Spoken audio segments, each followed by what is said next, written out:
Tiền bây giờ bé hát tiền một.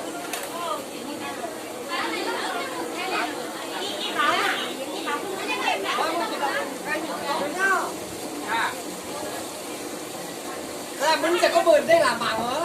Mảng cam mươi từ này tới đây à?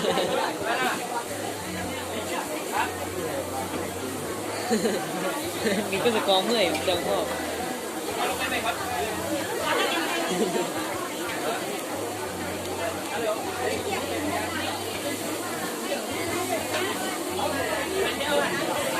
nhưng mà ta lên hàng cơ của chúng ta và thực sự là đúng cái chàng nghe phóng viên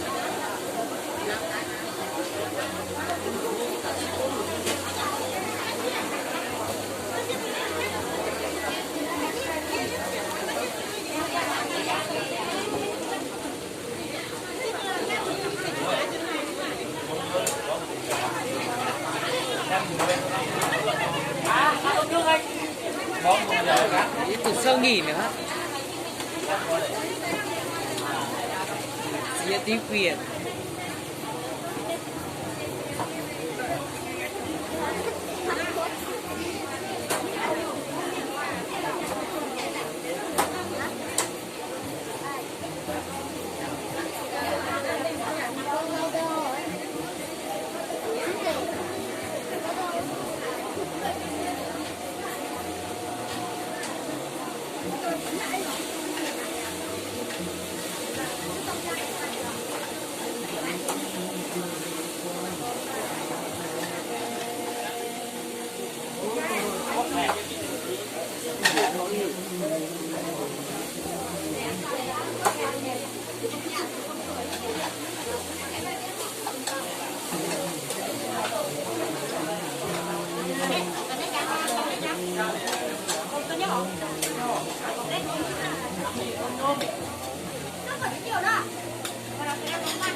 Thằng mày đi đâu đây? Đi lâu lâu thế? Nhanh lên, nào xuống đây. Thằng đi vào, thằng này thằng việc này biết quẩy. Có rồi xuống đây hả?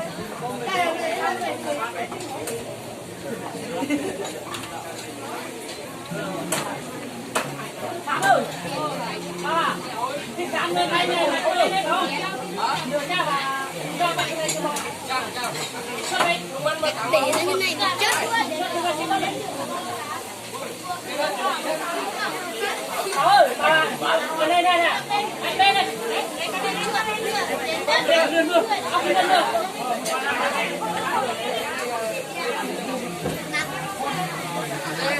đây kim bản chéo à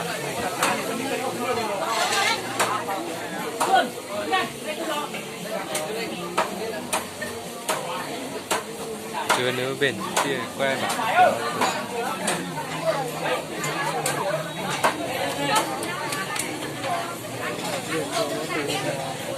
hả? Cứ giấy mà về tôi lấy đi.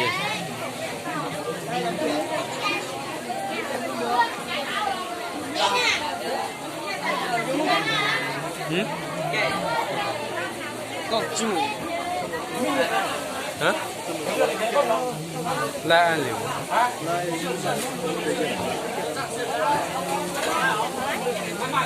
Một lá đồng tao đấy để tao chỉnh không xảy ra cái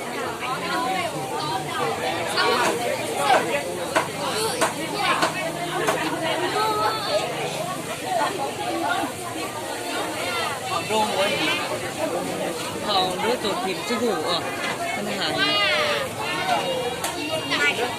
Mày đi đâu rồi?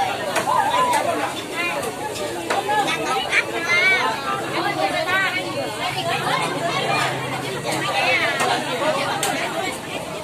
Rồi đấy.